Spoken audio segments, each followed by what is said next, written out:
Gracias por acompañarnos ahora en la entrevista. Es un gusto para nosotros que lo hagan. Hoy vamos a hablar bastante de tecnología, pero tecnología muy aplicada, muy orientada para la educación. Les presento a nuestro invitado.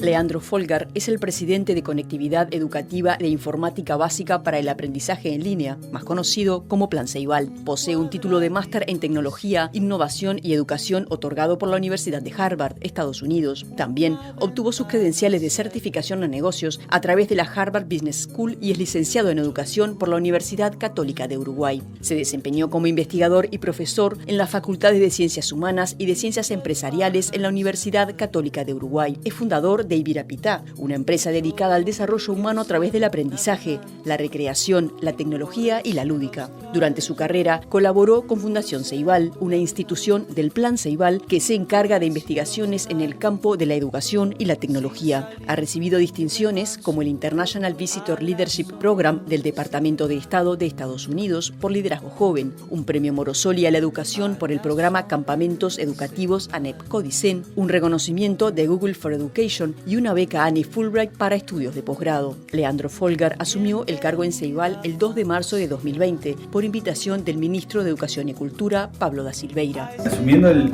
2 de marzo y con un cierre de escuelas de todos los centros educativos el 13 de marzo, realmente el desafío que tuvimos que enfrentar fue muy grande. Sin preguntarte qué votaste, me gustaría saber si aceptarías este desafío, fue lo que le dijo el secretario de Estado a pocos días de conocerse la victoria del Partido Nacional. Sin salir de mi remanso a la sombra del Ceibal.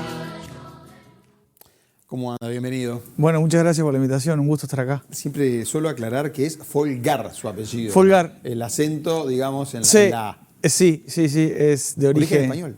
Español, gallego, y bueno, Leandro Folgar. Cada tanto es Folgar, pero bueno. Sí, siempre, en la prensa siempre le dicen Folgar, ¿no? Sí, ¿no? sí. Pasa que no ayuda que hay otros apellidos similares, está Polgar y Cierto. Folgar. Entonces, bueno, ahí se generan confusiones. A ver si podemos hablar ahora sí de Ceibal. Primero, ¿cómo se están usando las computadoras en las escuelas, en los liceos, en secundaria? ¿En qué materias en particular? Bueno, post pandemia el uso de los dispositivos ha cambiado, ha evolucionado.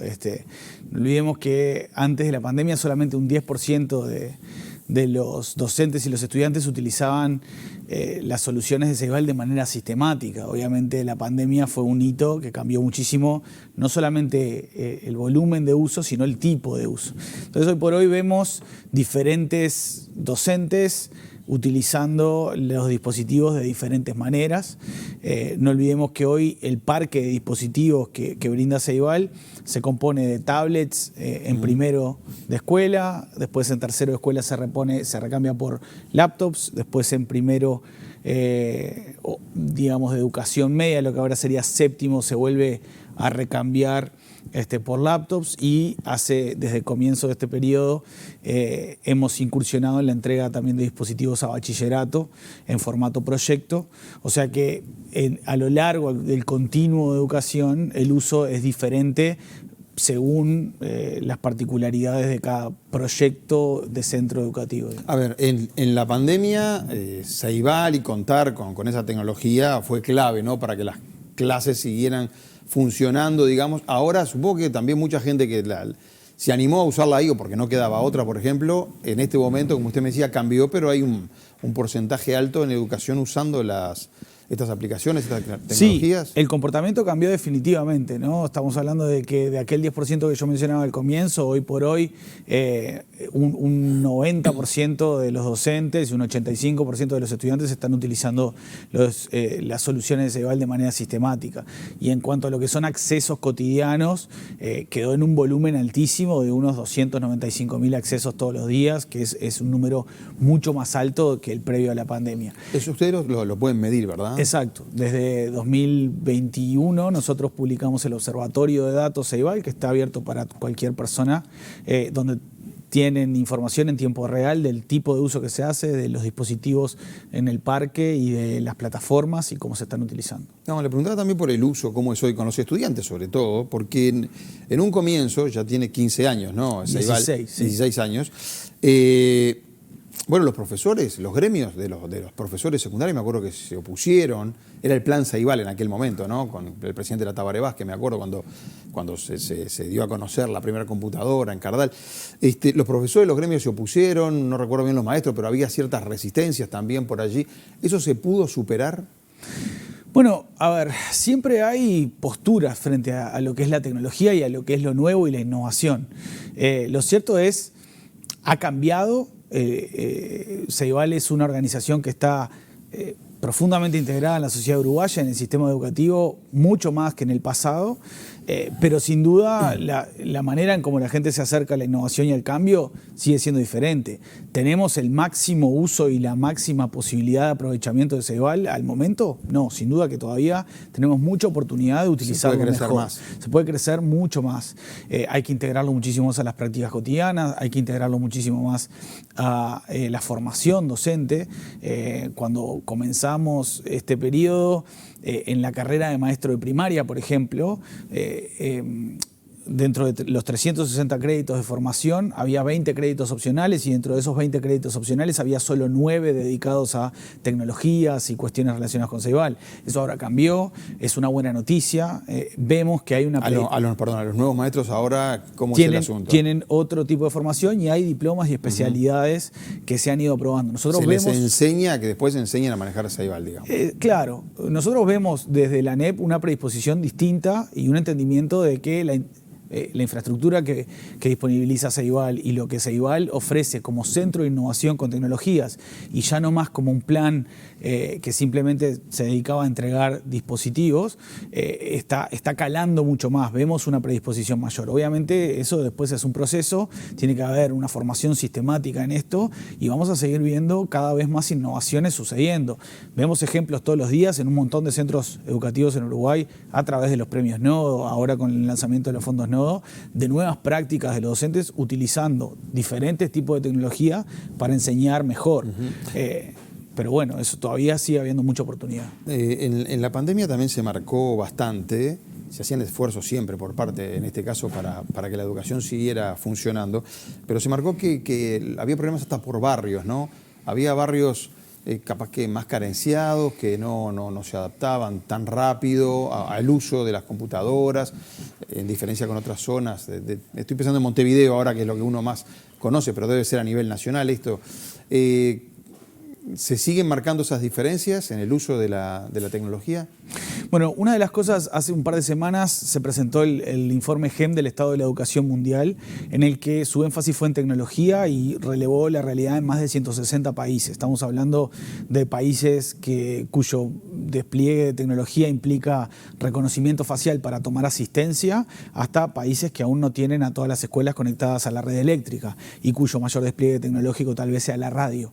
De todas maneras, en ese continuo muy amplio, obviamente Ceibal tiene un destaque y por eso se elige Uruguay como el país a presentar este informe, pero queda clarísimo en la información de este reporte que diferentes miembros de diferentes niveles socioeconómicos de la sociedad han podido beneficiarse de manera diferente de las tecnologías de la educación. En Uruguay esa realidad es de las más equitativas, pero aún así hay oportunidad ahí también y la pandemia obviamente complicó eso. Uruguay fue el único país que logró hacer un despliegue de conectividad y de software de videoconferencia que permitió que cualquier estudiante, no importa dónde esté, podía tener 24 horas de videoconferencia con su docente sin tener que pagar extra, no importa si sus familiares tenían planes prepagos de telefonía celular o tenían Wi-Fi en el hogar. La conectividad estaba asegurada entonces. La conectividad fue estando asegurada, pero fue una mejora incremental. Obviamente, cuando se cerraron los centros educativos, la conectividad estaba optimizada para que las escuelas estuvieran conectadas, pero los estudiantes estaban en sus hogares. Hubo que hacer toda una serie de modificaciones para que sobre fines de 2020 tuviéramos esa realidad y 2021 comenzara más normalizado.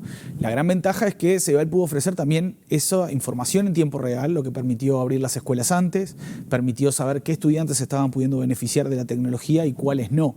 Entonces, simplemente el hecho de existir una organización como Ceibal que podía poner a disposición esa información fue totalmente diferente de lo que pudo pasar en cualquier otro país. Eso no nos puede hacer perder de vista que lo que tuvimos durante la pandemia fue educación remota de emergencia. No se parece en lo más mínimo a educación ideal, ¿no? Claro. Sí, una situación de emergencia que tuvimos que vivir todos. Lo mencionó al pasar allí.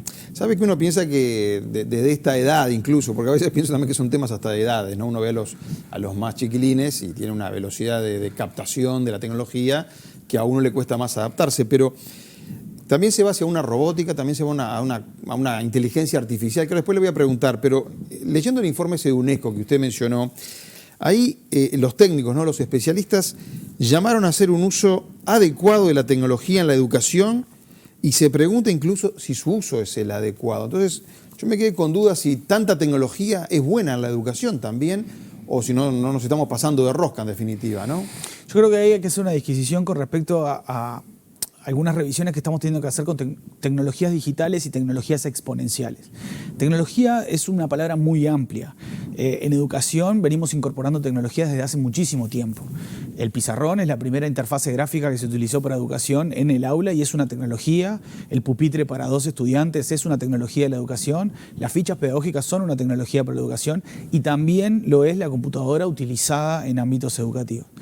Tal vez lo que a veces está un poco más en discusión ahora es, tecnologías digitales que implican una pantalla, que implican, por ejemplo... tecnología es lo digital, ¿no? Sí, cuando... El pizarrón ya está, digamos. Bueno, pero sigue siendo una tecnología de la educación. Sigue estando el pizarrón, pero cuando alguien le habla de tecnología ya piensa en... Está pensando en tecnologías digitales, sin duda. Y dentro de las tecnologías digitales, hay tecnologías que amplifican determinados problemas. Por ejemplo, el celular es uno de los sobre los que se problematizó, ¿no? Teléfono celular como dispositivo es un dispositivo que está creado para llamarle la atención de su dueño, del ser humano que lo opera, ¿no? Tiene que llamarle la atención para la llamada, tiene que llamarle la atención para las notificaciones, los mensajes y demás. Es parte de su función. Hay un montón de ingeniería puesta en ese dispositivo para llamar la atención. Si nosotros pensamos en el proceso de aprendizaje, es un proceso muy intensivo en atención del estudiante. Obviamente, si hay un dispositivo que está compitiendo con la atención de ese estudiante, obviamente en el aula... el celular me puede distraer. Pensando en los niños ahora estamos hablando, ¿no? O estudiantes adolescentes. El celular me puede distraer, sin duda. Como también me puede distraer si pasa la chica que me gusta por el pasillo y me voy a quedar un tiempo pensando en eso. Siempre hay estímulos externos compitiendo con la atención, que es un recurso fundamental para que suceda el aprendizaje. Siempre ha sido responsabilidad del profesional de la educación de gestionar esas distracciones y la atención de los estudiantes. Entonces, lo que este reporte llama a hacer es, hacer un uso intencionado de esas tecnologías digitales dentro del ámbito de aula para que fomenten el aprendizaje y no compitan con los recursos necesarios para que suceda aprendizaje en definitiva. En este trabajo, cuando se presentó este trabajo de la UNESCO, habló el ministro de Educación y Cultura, Pablo da Silveira, allí, y también ponía un poco el alerta respecto al uso de la tecnología. Mire. La aplicación de las nuevas tecnologías a la educación es una oportunidad, puede traer muchas cosas buenas, pero también puede generar problemas. También puede tener resultados no deseados. Y por lo tanto hay que andar con cuidado, hay que estudiar mucho, hay que mirar bien y hay que tratar, como en el caso de tantas otras tecnologías, de sacarle todo el provecho que se le pueda sacar, tratando de minimizar riesgos. Tendría que haber un uso de las tecnologías en las escuelas, en los liceos, pero con ciertas pausas también, digamos. Absolutamente, y en eso tenemos una gran ventaja en Uruguay por contar con formación específica para eso. Dentro del Departamento de Formación Permanente de Ceibal tenemos líneas de formación en cada una de esas áreas y que durante, por ejemplo, las escuelas de verano, escuelas de invierno u otras formaciones ad hoc se abordan. Obviamente siempre es un delicado equilibrio para que, de nuevo, estas tecnologías fomenten los procesos de aprendizaje y además fomenten la adquisición de habilidades que puedan ayudar a los estudiantes a apalancar esas tecnologías a favor de sus objetivos. Hoy, en este momento, tú tenés una tablet, tenés un celular sobre la mesa, sí, y estás utilizando todo eso a favor de lograr hacer bien una tarea.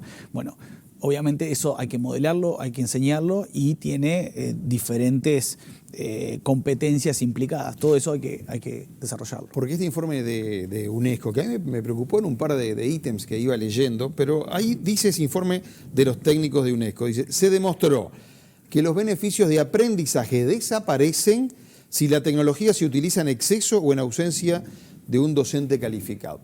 Es decir, básicamente la aplicación a la tecnología que usted me dé sí compite con el profesor, pero el profesor no puede desaparecer, digamos. Tiene que haber ahí una combinación, un equilibrio. Definitivamente. O sea, esto para Ceibal no es noticia, digamos, es algo que lo tenemos claro desde siempre. Sin un docente puede haber aprendizaje, porque bueno, aprendemos en cualquier instancia y es una cuestión individual. Pero sin un docente no va a haber educación, no va a haber educación intencionada. Entonces el docente sigue siendo el factor clave dentro de el contrato didáctico y la intencionalidad educativa que sucede dentro de un centro educativo. Entonces, la gran ventaja también que tiene Uruguay al contar con Ceibal es que, bueno, en este reporte se decía, bueno, cómo esos desafíos, esos beneficios desaparecen. Nosotros hemos hecho experimentos bien concretos, por ejemplo, con el uso de Matific, y en el estudio controlado vemos que Matific es la plataforma de matemáticas adaptativa que disponibiliza Ceibal. Es una plataforma que se puede usar independientemente de la acción docente. Los estudiantes lo pueden usar en su casa como un juego y hay aprendizaje, sucede, se ve. Puede estar utilizada por indicación del docente y puede ser utilizada con el docente en el mismo momento. Los beneficios que se obtienen a nivel de aprendizaje en cada una de esas situaciones son totalmente diferentes. Se ve un crecimiento muy significativo cuando esa plataforma está utilizada con el docente en el aula, en una instancia de aprendizaje. Cuando está en la mano del profesor dirigida. Atrás, digamos, exacto, ahí es mejor. Exacto. Y están creadas con esos fines. Y cuando usted leyó este informe de UNESCO, uno lo lee y le genera cierta preocupación. Usted me dice que no, que lo toman, que ya la veían venir, que estas cosas se están analizando en Uruguay. Sí, definitivamente. Y de hecho, que elijan Uruguay como lugar para lanzar el informe del estado de la educación mundial con énfasis en tecnología tiene que ver con que Uruguay ha hecho una gran incorporación de tecnología en comparación con cualquier país de la región al sistema educativo. Lo que no quiere decir que estemos en términos ideales, quiere decir que a nivel global hay un gran desafío y tenemos que ser mucho más intencionales, y Uruguay ha logrado dar buenos pasos, pero esto, yo decía durante la presentación del informe, esto se parece más a una maratón perpetua que a una carrera de 100 metros, digamos. Nosotros en Uruguay, con el despliegue de Ceibal, cuando nació como un proyecto de acceso, de mitigar la brecha de acceso a dispositivos y de acceso a Internet, bueno, se logró eso, pero enseguida se vio que con eso no alcanzaba y se necesitaban contenidos, y se vio que con eso no alcanzaba y se necesitaba formación de docentes y con eso no alcanza, y ahora la llegada de la inteligencia artificial de manera masiva nos pone de nuevo la meta de esta maratón, nos la aleja un poco, y ahí tenemos que empezar con nuevas iniciativas para poder asegurar que el futuro esté equitativamente distribuido en cada comunidad educativa del país. Entonces, esto del despliegue y el aprovechar las tecnologías a favor de los aprendizajes es una tarea continua. Uruguay está en una buena posición para dar esa carrera, para correr esa carrera, pero no tiene en absoluto la carrera ganada. Claro, porque a usted le debe pasar, pero hoy veo que va caminando y ve sobre todo mucha gente joven con el celular en la mano. Un problema para el tránsito también es eso, ¿no? Que ya lo están midiendo incluso los accidentes que hay por el uso del celular, pero eso lo dejo al costado. Pero es cierto que hasta lo vemos en padres que le dan a niños muy pequeñitos un celular para distraerlos o para que jueguen o para que no molesten o lo que sea, pero el niño ya está ahí conectado. Y hoy estaba escuchando una charla de unos expertos aquí en Montevideo, vinculados a los centros CAIF. Los centros CAIF están cumpliendo, son del primer gobierno de Sanguinetti, están cumpliendo como 37 años, una cosa así.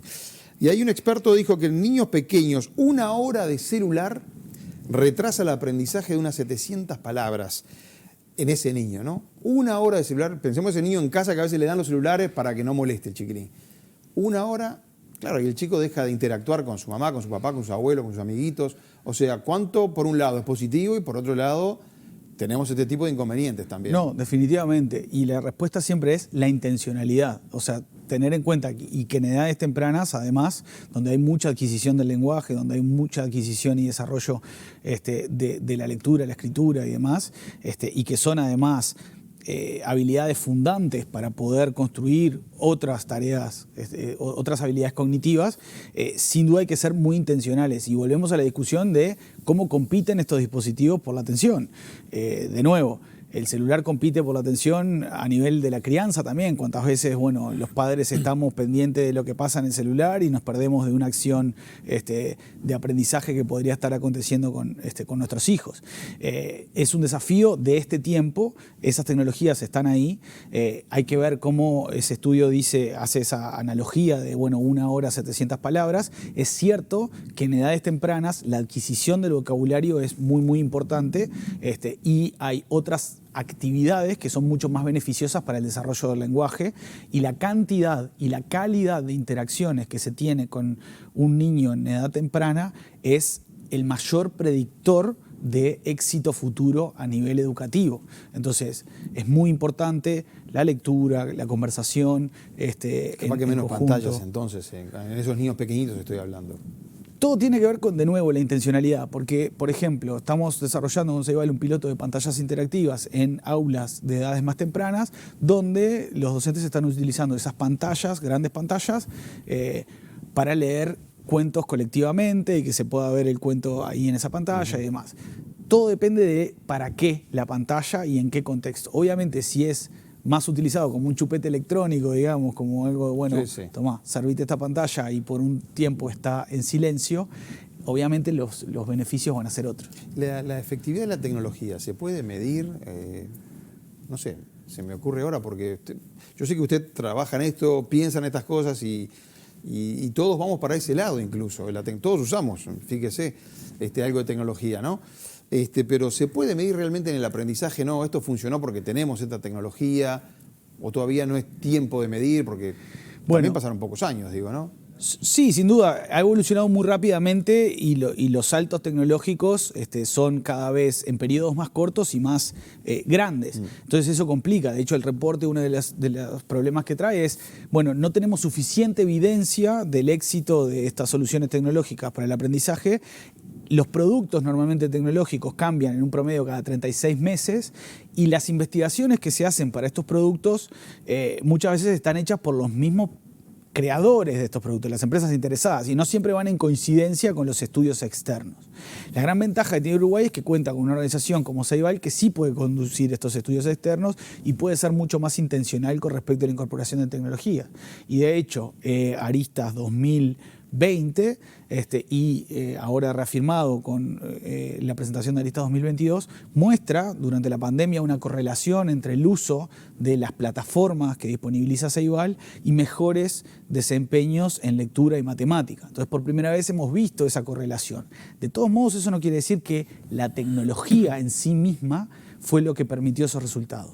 Lo que sí muestra es que la acción de los docentes a través de esas tecnologías generó resultados positivos en el aprendizaje. De nuevo, la tecnología sigue siendo lo que ha sido siempre, una herramienta que aumenta las capacidades humanas y que promueve habilidades que queremos desarrollar, pero tiene que estar utilizada de manera muy intencional. No podemos pensar en las tecnologías digitales como el fuego, simplemente estar en su proximidad y disfrutar de sus beneficios, digamos. Tenemos que hacer cosas con esa tecnología para que podamos disfrutar de sus beneficios. Siempre, es ¿no? un medio, a ver, cuando nosotros estamos entregando una computadora en manos de un estudiante, lo importante no es el objeto computadora, sino lo que le estamos brindando, que es poder computacional. Es decir, poder de procesamiento, un cerebro mecánico, digital, que puede hacer algo por esa persona, y si esa persona lo logra automatizar, puede aumentar sus capacidades. Pero nada más que eso, nunca va a suplantar las habilidades humanas. ¿Cuál es el presupuesto de Ceibal por Hoy año? 60 millones de dólares anuales. Y básicamente es para la compra de esta tecnología que ustedes entregan. En un 50%, ¿sí? Un 25% de costos. 60 millones de dólares por año. Exacto. Sí. Se utiliza un 50% en dispositivos, grosso modo, ¿no? Sí. Un 23% en funcionamiento y el resto en inversión y proyectos de innovación y desarrollo. Y en esta rendición de cuentas hicieron algún planteo en particular, porque la educación en su conjunto, no sé si ustedes entran con un presupuesto aparte o van dentro de la ANEP, digamos, pero... No, somos aparte. Son aparte, porque la educación pidió un refuerzo de 63 millones de dólares. Un Ceibal, digamos. Sí, el mismo presupuesto de ustedes. ¿Y para esta ustedes pidieron algo de dinero extra? Nosotros recibimos durante la rendición pasada un incremento estructural que nos permitió extender el servicio para bachillerato, para lanzar el programa de Ciencias de la Computación para 10.000 estudiantes de bachillerato, que afortunadamente llegamos, y lanzar los fondos Nodo, que son los que lanzamos este año, en donde se entregan fondos de hasta $1 millón a centros educativos que hacen un proyecto innovador. Así que Ceibal, si bien en este año en particular, ya tenía los recursos estructurales que necesitaba para estaba poder... todo asignado, digamos, Exacto. para lo que ustedes querían. Sí. ¿Y cuáles son los desafíos ahora de Ceibal? Los desafíos de Ceibal son lograr que el futuro esté equitativamente distribuido en cada comunidad educativa, hacer que ese futuro sea, digamos, aprovechable en cada una de estas comunidades y fomentar la innovación. No tiene ningún sentido que Ceibal sea innovador en sí mismo. Sí. Nosotros medimos el éxito en la innovación de acuerdo a la cantidad de células de innovación que surgen en cada comunidad educativa. Entonces, para nosotros ahora lo fundamental es terminar de hacer esta migración de un plan a un centro de innovación con tecnologías al servicio del sistema educativo, fomentar la innovación descentralizada en cada comunidad educativa y tratar de apalancar y acolchonar las tecnologías exponenciales, como por ejemplo la inteligencia artificial y cada uno de los desafíos que se van a venir ahora, que lleguen a los sistemas educativos de manera que sean aprovechables y que no sean un impacto negativo. Entonces, bueno, siempre, por eso yo hablo de la maratón perpetua, siempre tenemos un desafío un poquito más grande. Sí, el horizonte siempre se va corriendo un poco. Siempre se va corriendo a nivel conectividad, a nivel dispositivos, a nivel tecnologías disponibles, a nivel acceso, a nivel uso. Ahora, estamos viendo casos de jovencitos uruguayos que van a Estados Unidos y ganan unos premios en robótica, no sé qué, en la NASA, están diseñando una estación ahí para ver cómo sería una estación satelital y todo lo demás. Y eso ahí también se ve la mano o la tecnología detrás, ¿no? Lo que están aprendiendo. Absolutamente. Para cuando ChatGPT llegó a todos los titulares y se volvió un fenómeno viral y todo el mundo estaba discutiendo, bueno, ¿qué va a pasar con esto de la inteligencia artificial?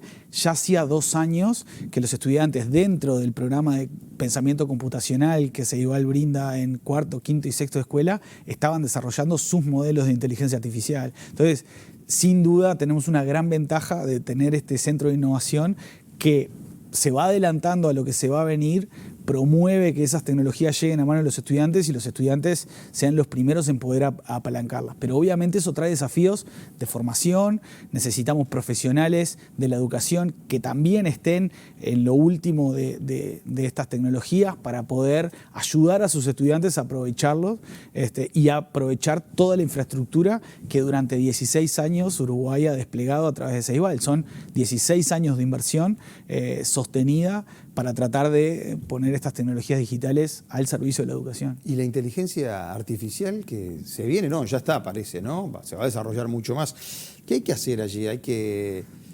No sé bien qué va a abarcar la inteligencia artificial para empezar, pero hay que regularla en cierta forma, hay que adaptarse nuevamente, como cuando apareció Internet por primera vez para todos nosotros, que no hace tantos años tampoco. Yo creo que ahí usaste un ejemplo muy apropiado. Internet es de los ejemplos más parecidos a lo que genera la inteligencia artificial como disrupción del status quo, digamos, o del paradigma que hoy tenemos de la tecnología. La inteligencia artificial está con nosotros desde 1970 y hasta un poquito antes, ¿no? O sea, son todas las prácticas que utilizando ciencias de la computación y matemática tratan de emular alguna capacidad de la inteligencia humana. Pero tal vez el término inteligencia artificial a veces confunde y genera que nosotros lo asociemos o lo antropomorficemos, digamos, que queramos que se parezca a un ser humano. Lo cierto es que es un modelo estadístico probabilístico que se utiliza de diferentes maneras para lograr emular ciertas capacidades humanas en reconocimiento de imágenes, conversación, respuesta, generación de texto, generación de música o lo que sea. No necesariamente hay que visualizarlo como una entidad que va a tomar sus propias decisiones. Entonces, lo que sí hay que entender es que es una herramienta muy potente que, aprovechando grandes cantidades de datos, puede transformar muchas industrias. De hecho, por ejemplo, la medicina ha sido una de las más transformadas. Claro. Hoy por hoy podemos diagnosticar ciertos niveles de diabetes utilizando la cámara de un celular a nivel ocular, y se puede diagnosticar estadios tempranos de diabetes, que eso sería muy difícil, por ejemplo, por la cantidad de oculistas que hay disponibles alrededor del mundo que puedan diagnosticar eso. Entonces, nos trae grandes beneficios, nos trae algunos peligros, como cualquier tecnología. Lo que sí tiene todo el sentido del mundo es que en todos los ámbitos de la sociedad nos estemos preparando para aprovecharla a favor de nuestros objetivos. ¿Vio la película Robot? Creo que es Yo Robot, ¿era la vio? Yo Robot, sí. Con Will Smith. Sí. Ahí los robots parece que se les va la mano y empiezan a dominar ellos. Bueno, yo creo que por las dudas. ahí creo que tenemos parte de... Buena película igual. Sí, buena película. Parte de los miedos que tenemos es que en general las imágenes más emblemáticas cinematográficas que hemos tenido son de estos robots que van tomando control de la sociedad o que nos dominan, pero me parece que por ahora no estamos ahí. Vamos a ver si podemos ganar esa pelea entonces. Fulgar, gracias por haber venido. No, por favor, gracias por la conversación. Un gusto que haya estado acá con nosotros, de verdad. Amigos, dejamos por acá la entrevista de hoy. Espero que les haya gustado, que les haya servido. Han sido más que amables. Buenas noches, gracias.